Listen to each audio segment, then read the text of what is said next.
Épisode 2, on est encore à Milan évidemment pour la LVMH Watch Week. Et là, nous allons voir les marques Louis Vuitton, Daniel Roth, Gérald Genta. Ça nous promet des merveilles, je vous emmène.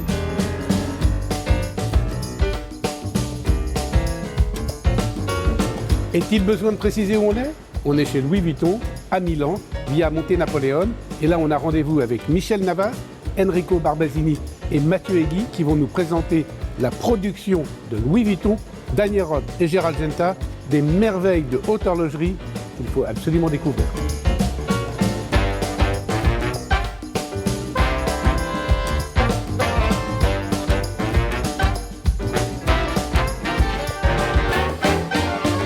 Je vous l'avais promis quand vous avez visité avec moi la boutique Louis Vuitton via Monte Napoleone à Milan, que nous allions voir une personne qui a tous les secrets de la fabrique du temps Louis Vuitton.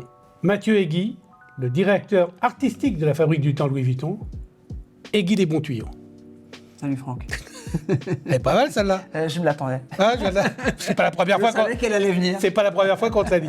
Bon, alors, raconte-moi un petit peu. Je ne vois que des merveilles dans cette magnifique valise. Cette année, c'est l'année escale qui nous tenait à cœur puisque c'est un mouvement que nous avions déjà sur nos anciennes escales.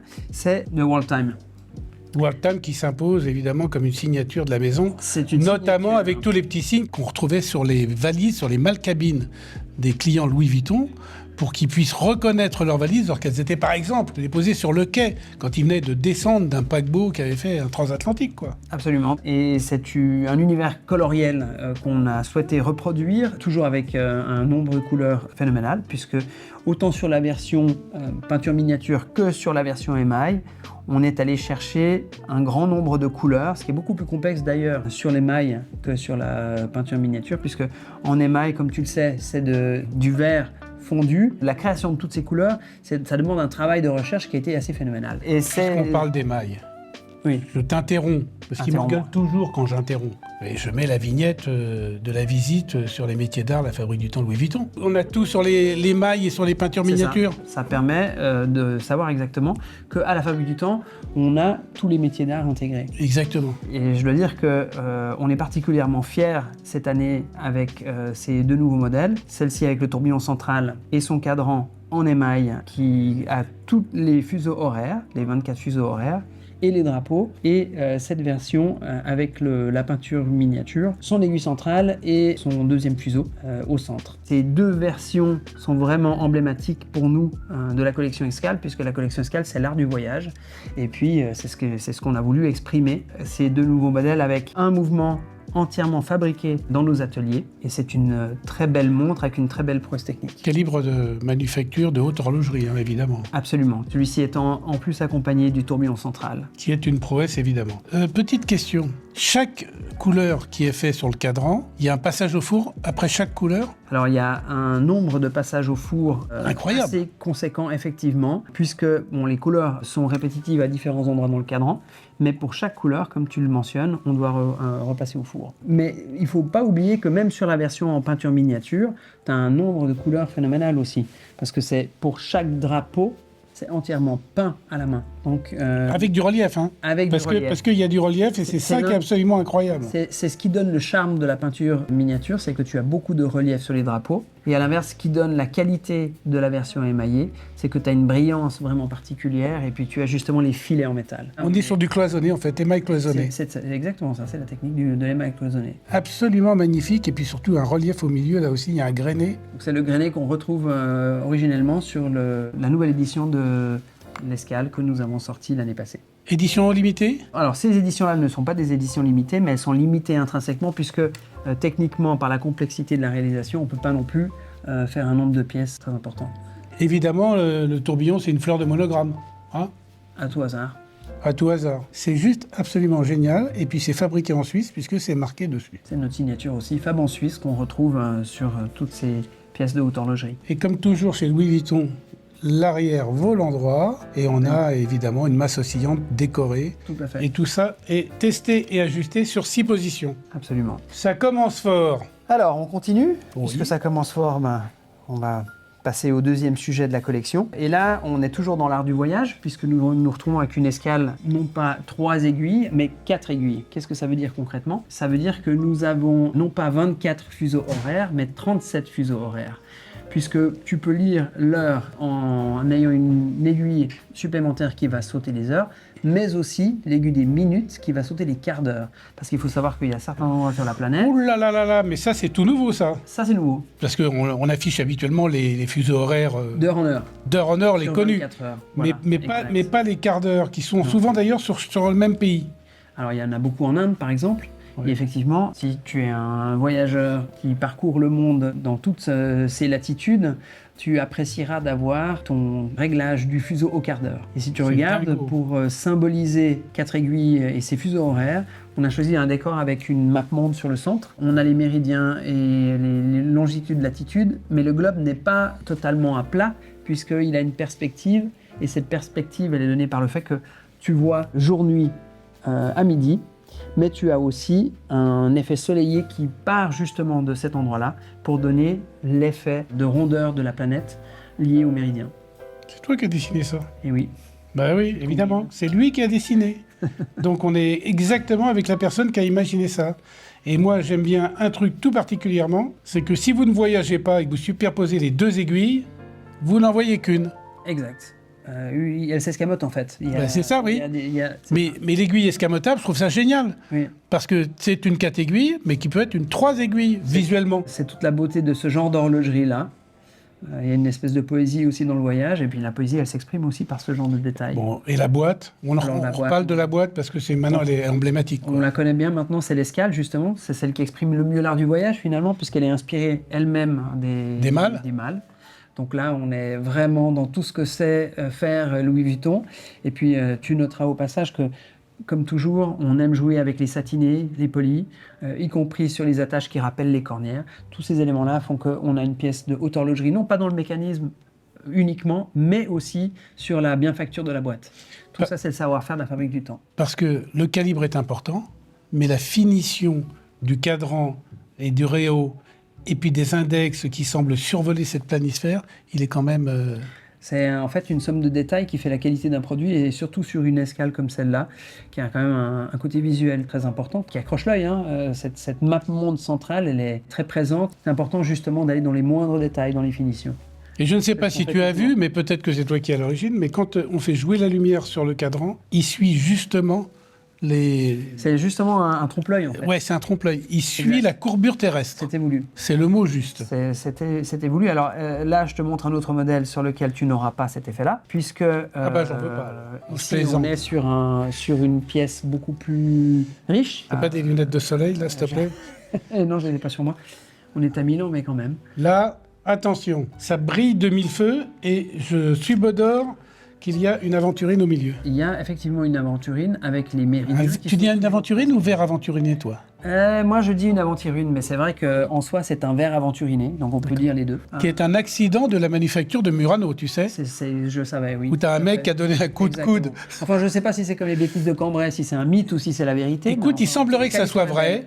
Le mec passe, donne un coup de coude dans de la limaille, ça tombe dans du verre en fusion, il croit qu'il va se faire déchirer, et les mecs, ils inventent un truc extraordinaire.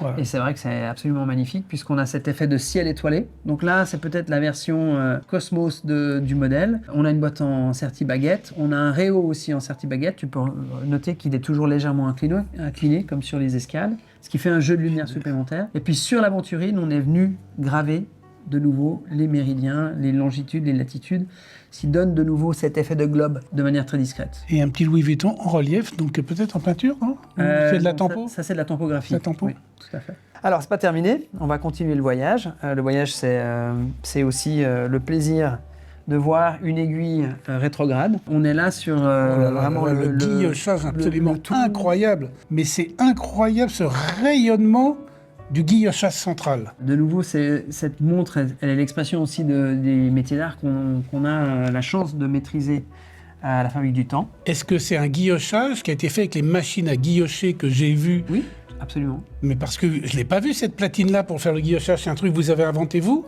Alors, ça, c'est un guillocher. Comment il s'appelle ton maître guillocheur, là, l'extraterrestre, là, le top Lequel, niveau? parce qu'on a Marc. Oui, Marc, celui qui forme tout le monde. Oui, c'est Marc. Et c'est Marc qui a fait ça? Ouais. Alors, je ne sais pas si c'est Marc ou... Bon, en tout cas, bravo. Mais en tout cas, c'est fait ici, chez nous, à l'interne.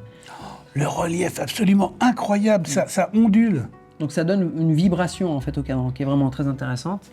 Ça, c'est la force du guillochage. Si, mais il y a un relief comme ça. Oui, ça, c'est le passage de l'outil du guillocheur qui donne vraiment cet effet. Heure sautante. Alors, heure sautante, donc c'est-à-dire que tu as, comme tu peux voir, un guichet à 6 heures.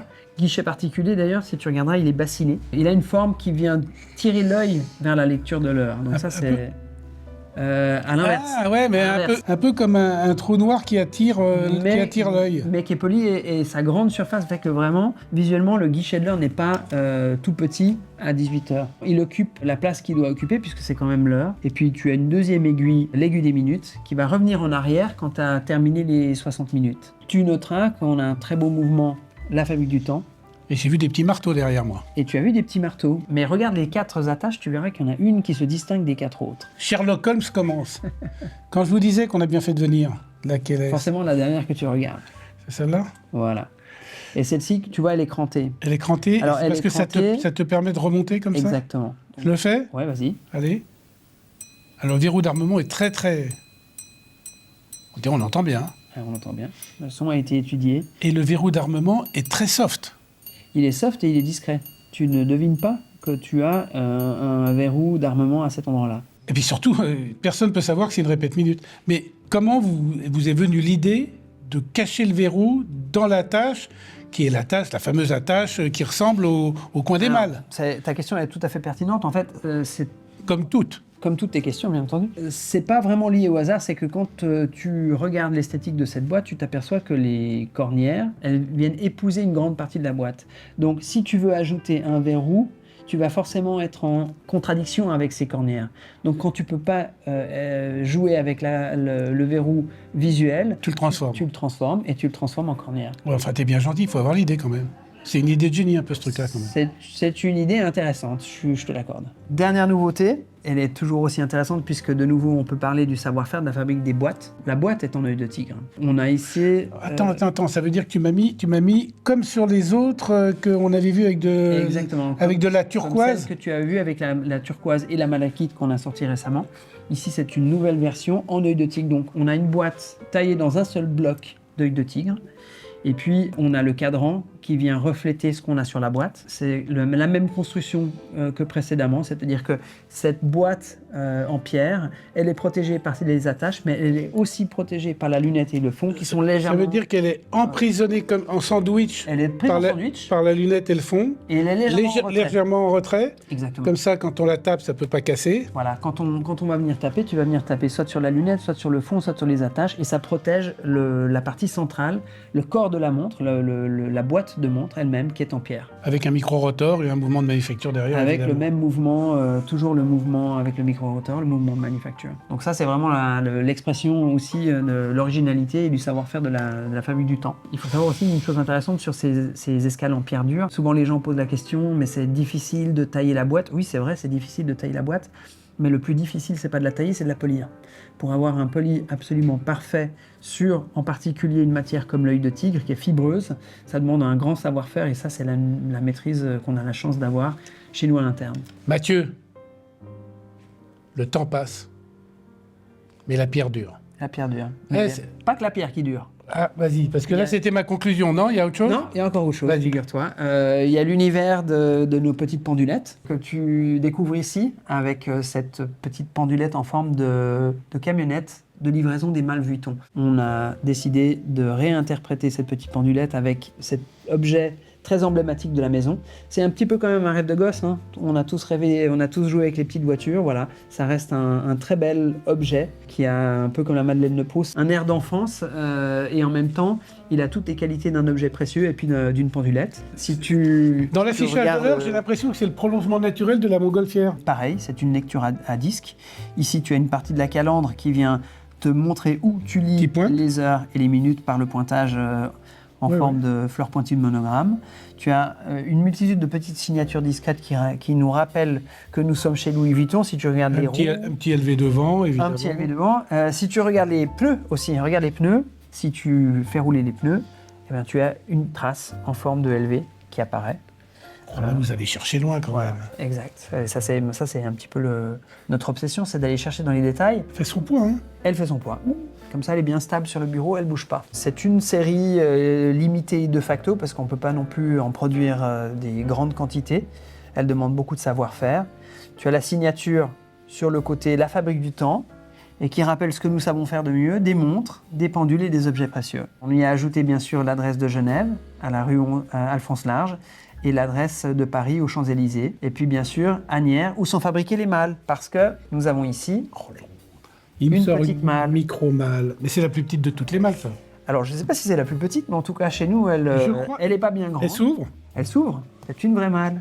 Non, il y a des verrous. Et quand tu ouvres, qu'est-ce que tu découvres? La clé de remontage. La clé de remontage. Évidemment. Voilà. Donc l'astuce, c'est que cette petite clé de remontage qui est dans sa malle, elle vient se glisser à l'arrière de la camionnette. Bon, Mathieu, c'est une idée géniale. Vous vous fiancez, bague de fiançailles. Une petite alliance en platine pour X années de mariage. Vous glissez ça dans la malle. Hop, vous retirez la clé, parce que la clé, c'est pour vous. Vous mettez ça dans la voiture et dites « Regardez chérie, je t'ai offert un truc super. Oh, t'as dépensé une fortune? Ouais, une fortune et demie. Vous mettez le prix de la voiture dedans. Incroyable. Et la voiture, vous l'embourbez pour votre bureau. Pas con? C'est une très bonne idée. C'est une très très bonne idée, mais avant de la céder, D'accord, je te tu donne dois la remonter. Parce qu'en fait, on a parlé de la clé, mais la clé, je suis dingo de ça. c'est joli, hein. Ah ouais. Et alors, attends, il y a une petite astuce, je te montre, c'est que, en fait, pour pas qu'elle s'égare, elle est aimantée. Donc, elle est fixe dans son logement. Encore un détail? Les détails, c'est important.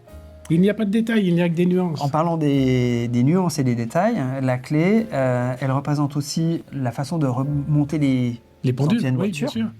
Ah, d'accord, c'est Eh ben oui. à la place du cric. Exact. Voilà. C'est là où on mettait le cric. Exact. Bah ouais, Donc, bien sûr. dans un sens, tu remontes, et puis dans l'autre, tu fais la mise à Voilà. l'heure. Voilà, tout simple. Et tu as ta petite clé que tu viens ranger dans ta malle. La question qui se pose, voilà, parce que là, bon, t'as l'œil de tigre, t'as la répète minute, t'as ça. Mais ça veut dire que les gens peuvent aller en boutique et ils vont... Ça va pas être dans toutes les boutiques pour aller voir le truc incroyable. C'est des éditions qui sont limitées par la possibilité Parce de que produire tu à vois la ça, Fabrique tu du vois, Temps. eux, ils nous regardent, ils ont juste envie d'aller chez Louis Vuitton et qu'on leur montre ce truc incroyable. Mais je les invite, bien sûr, à venir dans toutes les boutiques et à demander à voir la camionnette. Parce que là, vous avez en plus de ça, là, à la place du chauffeur, il y a l'organe réglant qui donne de la vie. Le moteur. C'est super. Donc en fait, si tu veux, le moteur, quelque part, c'est la lecture de l'heure, et puis l'organe réglant, c'est le chauffeur. Bon voyage. Bon voyage. Tu sais que quand elle est arrêtée, elle donne l'heure exacte combien de fois par jour, celle-là? 2 fois par jour. Oui, aussi. Tu me l'as déjà faite. Oui, je te l'ai déjà faite, mais comme je me suis dit, il peut peut-être se planter, puisque comme il y a des disques et pas des aiguilles. Je commence à connaître. Quand je vous ai dit qu'on venait ici pour avoir des bonnes informations, hein, avec Mathieu, je vous l'avais dit. Bon, alors maintenant, vous restez là, vous restez bien au chaud, on va aller vous refaire un café, parce que maintenant, on va aller voir Daniel Roth et Gérald Genta. Restez là, bougez pas.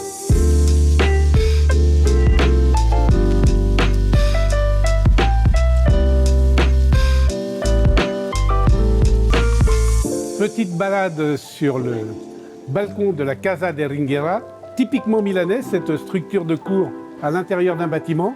Et là maintenant, nous allons voir la production de Gérald Genta et Daniel Roth.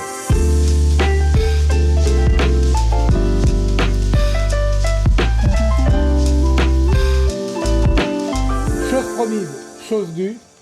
Après les merveilles chez Louis Vuitton, c'est quand même vous aussi la fabrique du temps Louis Vuitton? Un petit peu. Hein, quand même, on a Enrico Barbasini et Michel Navas, les fameux tic et tac de l'horlogerie moderne, les 2 maîtres horlogers de la fabrique du temps.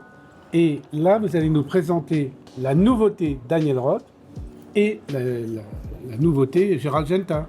Ça, c'est notre nouveau lancement, qui est une montre on pourrait dire squelette, mais une montre squelette... Elle ressemble à un squelette, mais c'est pas un squelette. Exactement, parce qu'un mouvement squelette, c'est un mouvement auquel on aura enlevé toute la matière non fonctionnelle et on va squelettiser un mouvement. Celui-ci, on l'a designé comme il est là avec Enrico. Ouais. Et donc, il a une architecture incroyable parce qu'il est magnifique, il est très équilibré. Il est sur, bien sûr, la boîte double ellipse de Daniel Roth, que l'on reconnaît de très loin.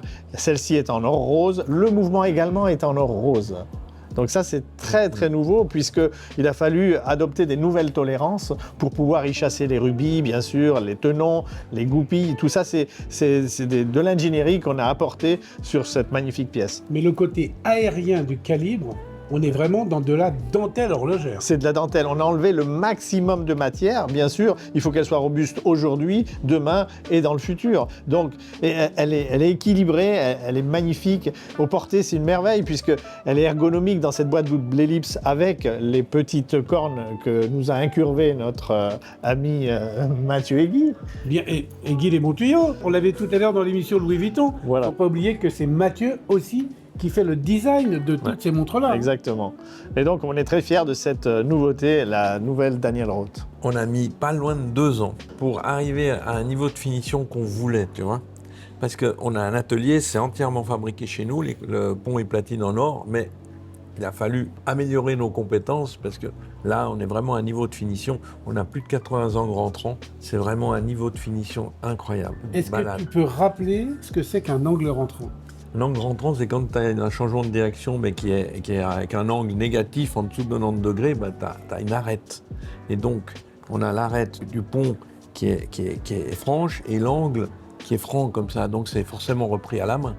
Et donc là, il y en a partout. Parce qu'il n'y a aucune machine qui peut exécuter un angle rentrant. Il n'y a que la main de l'horloger. Ouais, ça, c'est la main. Là. Et puis après, sous toutes les surfaces, tu as du polymiroir de tous les côtés. Là. Alors, il y a un satiné, parce qu'on a fait un squelette, une montre squelette, mais qui va être contemporaine. Ce n'est pas ces squelettes qu'on faisait dans les années 70 ou 80, qui étaient très ornés, très gravés, avec des arabesques et tout ça. Tu regardes, elle est très pure, elle est très contemporaine, et avec, bien sûr, toute cette délicatesse, comme dit Enrico, parce qu'elle est satinée sur le dessus, les angles sont polis, les champs sont également satinés et elle va parfaitement sur... Tu peux la regarder de devant comme de derrière, elle est magnifique de partout. Elle est aérienne. Elle est aérienne parce qu'elle a été squelettisée sur X, Y et sur Z. Ouais. C'est une construction un peu comme faisaient les penduliers, c'est-à-dire qu'on a utilisé des petits... En 3 dimensions. Exactement, ouais, avec des petits piliers qui vont surélever le pont de la platine. On a quelque chose qui est contemporain parce que c'est satiné, tu vois, avec le contraste avec les angles polis. Par contre, sur les formes, c'est très horloger. On n'a pas fait ces formes modernes, tu vois, on est très horloger sur les formes et très contemporain sur les terminaisons. C'est un peu, si tu veux, l'hommage à M. Roth pour l'horlogerie, mais avec un peu moins de passé. Fabrique du temps, pur jus. Pur jus. Voilà, pur jus. Hein, dans l'esprit, ouais. Dans la forme tout. Et dans la matière. Alors, il faut vous dire que pour faire cette montre-là, c'est une série limitée ? Oui. Alors, on va la tirer à 20 exemplaires par année. Donc, c'est limité par an, mais pas limité dans le temps. Non, c'est la capacité de notre atelier qui va faire qu'il y en aura une vingtaine par année. Alors, on m'a dit, mais eux, ils ne me le diront pas, que déjà, si vous en voulez une, c'est plusieurs années d'attente, parce qu'à peine on a su qu'elle existait, qu'elle était déjà out of order pour les 40 ou 50 premiers exemplaires. Hein. Ah oui, c'est un truc, c'est un truc de la folie. Ouais, on aimerait en faire davantage, mais l'horloger, il passe beaucoup de temps. Si on la compare à la base donc, de la DR02, qui est sa grande sœur, on va te dire, il va passer beaucoup moins de temps à assembler cette pièce-là, qui est une pièce sublime et simple. La finesse, la beauté du calibre, tout. Hein. Et il va passer 3 fois plus de temps pour assembler la nouvelle squelette. Et je ne vous parle pas du tourbillon avec les 3 aiguilles différentes qui affichent sur l'échelle qu'on a. Je vous mets l'affiche de l'émission où on en a parlé. Exactement. Qui était aussi sublimissime. Une signature Daniel Roth. Une signature Daniel Roth. Donc là, on a Daniel Roth. Et aussi, il faut savoir que ces 2 maîtres horlogers-là œuvrent aussi pour Gérald Genta. Gérald Genta, le célèbre designer horloger des années fin du siècle dernier. Hein. Exactement. Tu dis le célèbre, le plus célèbre. Le plus célèbre, l'emblématique, l'iconique Gérald Genta, qui a pratiquement dessiné toutes les icônes horlogères que l'on connaît actuellement. Et où Enrico a commencé sa carrière. Ouais, je c'était suis- mon premier job, ouais. Et ouais. À l'époque, Et- t'étais jeune et beau. Et mon dernier. Ouais, j'étais surtout jeune. Bon, et là, franchement, alors, une boîte exceptionnelle. Il y a tous les codes Janta. Si tu veux, on a travaillé avec Mathieu et Guy là-dessus, beaucoup. C'est lui qui est le designer. Michel, Mathieu ou moi ne sommes pas Monsieur Janta. Et c'est pas la prétention. Et on ne veut pas non plus refaire strictement ce qu'il a fait. Ça serait vraiment pas lui rendre hommage. Mais on doit avouer que cette montre, elle est ni ronde ni de forme en réalité. Si tu la regardes au premier coup d'œil, quand j'ai vu les premières photos, j'ai dû téléphoner à Mathieu pour lui dire « Mais elle est ronde ou elle n'est pas ronde ta montre ?» Puis- Ah, mais quand tu la vois rapidement, Ouais, ouais. tu as l'impression qu'elle est Ouais. ronde, et quand tu l'observes un peu plus en détail, tu vois que c'est Et en fait, il me dit, tu sais, ça me fait plaisir ce que tu me demandes là, parce que c'est l'intention, c'était celle-là. Donc on l'a appelé Coussin, nom de code interne. Elle s'appelle aujourd'hui Geneva pour le commerce. C'est d'ailleurs incroyable qu'une montre puisse s'appeler Gineva. Ouais. C'est quand même un coup de génie. On était surpris C'est nous-mêmes. Surpris, hein. Ouais, exact. Surtout pour quelqu'un qui incarnait l'esprit de Genève, puisque c'était marqué. Donc Geneva pour l'esprit de Genève, c'est quand même sympa. Formidable, Non hein. Donc si tu veux, tu as une lunette double gaudron, un fond aussi, dans la même veine, et avec la carrure en retrait, tu vois. C'était très Janta, avec une finition satinée sur la carrure et polie sur les doubles gaudrons. Et bien sûr, dans les codes Janta, tu as les attaches centrales. Alors, les attaches à l'époque étaient un peu plus étroites, donc Mathieu a décidé de faire une attache un peu plus large, qu'on peut voir, donc un tiers bracelet, un tiers attache, un tiers bracelet, ce qui est beaucoup plus, disons, équilibré, tu vois. Puis, c'est aussi techniquement meilleur pour la fixation du bracelet, il ne faut pas se le cacher, il faut quand même que ce soit fiable. Et ces attaches, c'est vrai que ça bougeait un peu. Ça avait tendance à bouger alors que Voilà. là, elles sont complètement Ouais. stabilisées. Et évidemment, tu as la couronne avec ce cabochon, tu vois, avec cette forme de cabochon qui est aussi très Janta. Là, comment dire, Mathieu a pas copié du Janta. Il a fait du Janta. Réinterprété. Il a réinterprété les codes Janta et je dirais que c'est du Janta pur jus. Mais vraiment. C'est-à-dire que le meilleur te- hommage qu'on Ouais. puisse donner à Monsieur Janta, d'ailleurs c'était un conseil de Evelyne Janta qui nous a dit le meilleur hommage que vous puissiez donner à Gérald, c'est d'aller de l'avant et de créer, de ne pas rester sur les modèles qu'il lui avait déjà fait. Et je pense que Mathieu et Guy a fait un très bel exercice parce qu'elle est très réussie. On peut la décliner en or rose ou ici en gris, comme vous la voyez. C'est magnifique très avec un années cadran 70, grené. ça. Les bicolores, tu vois, sur les aiguilles roses dans une pièce grise, c'est très années 70. On a un cadran grené avec un dégradé, avec tu un vois. effet sfumato. Ouais, avec un effet sfumato qui est absolument Exactement. extraordinaire. On se retrouve un peu dans les années 70 quand même. Hein. Je trouve qu'elle a un petit côté régressif, cette montre. Mais Avec une franchement, forme très particulière. avec une forme Qui n'est pas rond, qui particulière, n'est pas mais carré. qui n'est pas déroutante. Et quand on regarde le chemin de fer, l'intérieur du chemin de fer, il est rond, l'extérieur du chemin de fer, il est de la épouse forme. la boîte. Il épouse la forme de la il n'est boîte. pas parallèle. C'est quelque chose d'extraordinaire. C'est là où c'est ambigu. On n'est pas rond, on n'est pas carré, on est Gérald Janta, là. On est Gérald Tu Janta. mets une locomotive sur ce chemin de fer, elle déraille tout de suite. Ah, il déraille, là. Oui, oui, oui, oui. Parce qu'il faut vraiment. Et c'est pas perceptible immédiatement. Non. Et est-ce que c'est pas ça l'esprit Gérald Genta? Si. Ça veut dire de voir les choses magnifiques et quand tu t'y intéresses, quand tu regardes de plus près, Ouais. c'est plein de petits détails qui en fait n'en sont pas. Exactement. En fait, c'est chatoyant au premier coup d'œil. Cette pièce, elle te capte, Elle te séduit. elle te séduit. Mais tu saurais pas dire pourquoi. C'est après. Quand tu regardes un peu, tu dis ah ouais quand même, il y a ci, il y a ça. Mais c'est ça l'idée d'une montre, c'est qu'elle doit te séduire au premier coup d'œil. Mais tu n'es pas obligé de savoir pourquoi. C'est comme quand tu regardes un beau tableau, tu dis il me plaît, mais tu sais pas pourquoi. C'est de l'art. En fait, elle te séduit et après, seulement après, tu commences- tombes amoureux. C'est bien que tu oui. parles de tableau comme ça, parce qu'on appelait aussi Monsieur Janta le Picasso de la montre, Ouais. n'est-ce pas? Non, mais c'est vrai qu'on ne sait pas toujours dire pourquoi les choses nous plaisent. Moi, je regarde un tableau, il va me plaire, Michel, il va peut-être pas lui plaire, ou toi. Mais moi, il me plaît, mais il me parle. Moi, cette montre, elle me parle, franchement. Très Elle bon. me parle même Et très, Pour très lui, fort. pour lui. Est-ce qu'on peut féliciter Mathieu Ah ouais. Moi, qui a su vraiment incarner et se nourrir de l'esprit de Gérald Genta? Alors moi je le félicite parce que Ouais. c'est vrai que chez Daniel Roth on a un gros travail au niveau de la mécanique du mouvement Horloger. et on s'y adonne avec plaisir avec Enrico, mais chez Gérald Genta il y a un gros travail de design et Mathieu est là et il fait bien son travail puisque pour moi elle est tout à fait dans l'esprit de Genève, l'esprit Genta. Bon, le seul défaut, c'est qu'évidemment, parce qu'elles ont toutes les deux un gros défaut, Lequel? Ah bon bah, c'est que si tu en veux une, il faut attendre un peu. Ah, Parce il faudra attendre qu'il y a un peu, ouais. tel succès Ouais. des montres Daniel Roth et Gérald Genta que c'est un privilège que de pouvoir la porter au poignet. Ah ouais. Il faut être patient mon C'est grand... c'est comme pour un tableau, de temps en temps, un tableau sais. tu l'attends. Hein. Mais à mon grand désespoir, parce que j'aimerais bien en faire plus, mais on est une petite équipe à la Fabrique du Temps, comme tu sais. Ouais. Mais on va faire de notre possible pour livrer au plus vite. Bon, les amis, Et c'est pas fini. ah, c'est pas fini. C'est Alors, pas fini. vous avez Non, quoi mais ce que je veux dire, fini, vas-y. non, ce que je veux dire, c'est que l'histoire Rhodes et Jonta, il faut nous suivre tous les ans, parce que franchement, Il y a- c'est qu'un départ. Il y a hein. encore des petites merveilles. Comme je disais, on n'a pas le temps de s'ennuyer, donc c'est pas on est là puis ça s'arrête. Tu sais, l'horlogerie, ça s'arrête jamais. comme un T'as cabine. t'as jamais fini. Ouais. T'as jamais rien Sauf fini. que l'horlogerie, parfois, les montres, elles s'arrêtent. Ah non. Et quand elles s'arrêtent, elles donnent l'heure exacte. 2 fois par jour. Mais c'est bien. Tu vois, de temps en temps, tu disparais de mes émissions, mais à chaque fois que tu réapparais, Je me rappelle. c'est pour pouvoir sortir la fin de cet épisode et surtout rester connecté parce que là, vous êtes sur l'épisode numéro 2 et l'épisode numéro 3 est à venir. Et dans le numéro 3, on aura quoi? On aura Hublot, Tagueillère et Zénith et comme toujours, d'autres merveilles horlogères. Restez connectés et à tout à l'heure. À bientôt. Merci, à bientôt. Au revoir.